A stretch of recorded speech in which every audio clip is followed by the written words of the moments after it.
Get out of the frame. Hey guys, it's Farming Cuber. Today I have my cube collection as of January 2020.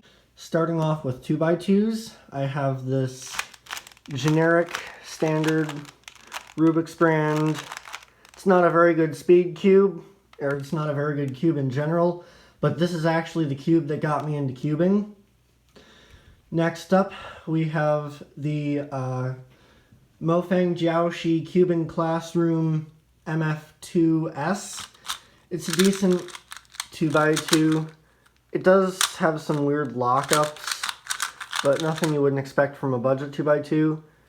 And mine's kind of broken, but I haven't really gotten around to fixing it. Probably just some super glue and this thing will be just as good as ever. And then my main 2x2 is my MGC 2x2, doing you Parmesan 2x2. It's a really good 2x2. I have mine set up to be kind of slowed down, but anyway, it's not that bad. I'd recommend this cube to just about anyone. Next up in the collection, we have 3x3s. So this is my dad's Rubik's brand from the 1980s. Yeah, it's just a standard 1980s Rubik's Cube. It's got the Japanese color scheme on it, and it's missing 2 yellow stickers. Nothing too special here. This is my first Rubik's brand that I got quite a long time before I got into cubing. I got this cube like 10 years ago. Nothing special here either. It's just an old Rubik's brand with beat up stickers, and I have done nothing to make this into a speed cube and never will. Next up, we have my first 3x3 speed cube, the MF3RS V1. This thing served as my main for about the first 9 months of me being in cubing. Next up, we have the Volk 3. It's a decent cube. I don't really like it a whole lot, but it could be a lot worse too. Definitely suits some people better than it does for me, but it's a decent speed cube. Now I have the Volk Power, which I actually got at the same time as the Volk. It's a totally different cube, even though the mechanisms are more or less the same. And this one needs to be reset up very badly. Next up, we have a Guoguan Yuxiao Pro M. This was the first cube I used in competition, and it's a decent cube. Yeah, not sure if they make these anymore, but it's a decent cube and I like it. Plan on using this for blind. Next up, I just have a standard modern Rubik's brand that I popped the center caps off of and loosened up a bit. Or a lot, I should say. Then we have my current 3x3 main, the Diane Tanyan M. I'm messing up a whole lot. I love this cube.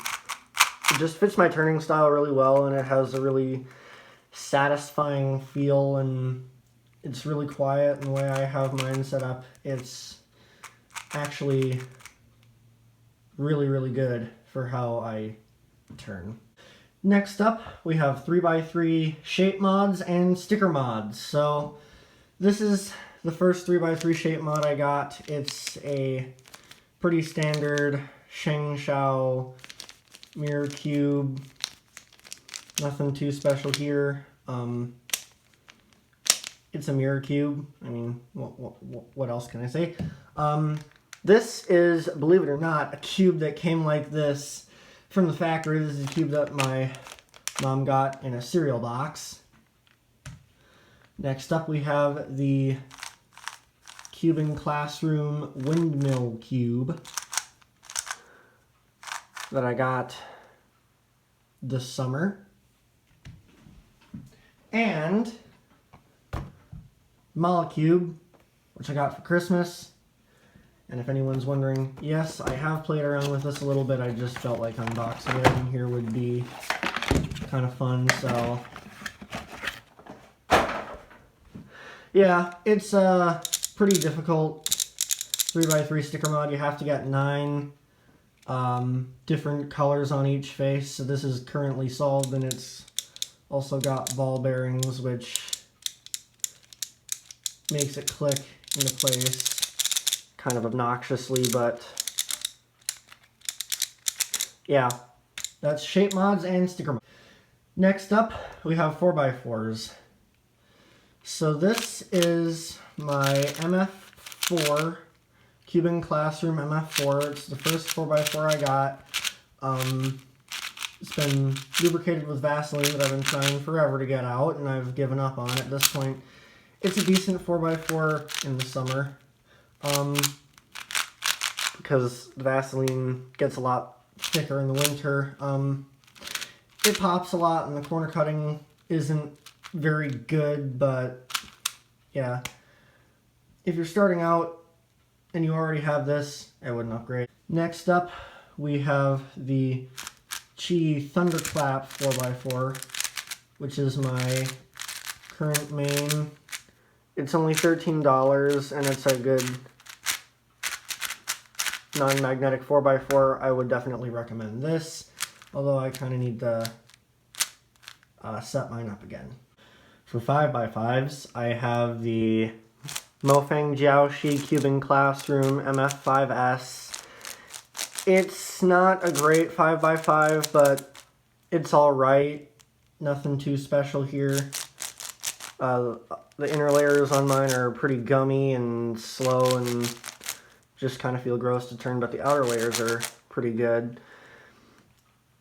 But if you're looking for a 5x5, a first 5x5, I recommend the Yushin Cloud a lot more than the MF5S. It just turns a lot better out of the box, and yeah, it overall turns a lot nicer on the outer layers, on the inner layers. It just turns a lot nicer in general than the MF5S. I only have one 6x6 at the moment. It is the Yushin Little Magic, and it reminds me of the feeling of the Yushin Cloud. It has very similar sticker shades. It just feels a little bit slower and a little bit worse, but what can you expect, especially on these very inner layers. Overall, it's a decent 6x6 for decent money. I believe this one's only like $15. So again, I would recommend this as a good first 6x6. I only have one 7x7 at the moment, and it is the YJ Ruifu 7x7. It's a bit of a weird puzzle. It has the fast and kind of unstable feeling without the magnets. The feeling of it reminds me a lot of the Haze 7. But yeah, just without magnets. And overall, it's a decent first 7x7. There are probably better ones out there, but this is the only one I have right now. So yeah, YJ Ruifu. The last N by N by N puzzle that I have in my collection is this Mofang Jiaoshi Cuban Classroom MF8 8x8.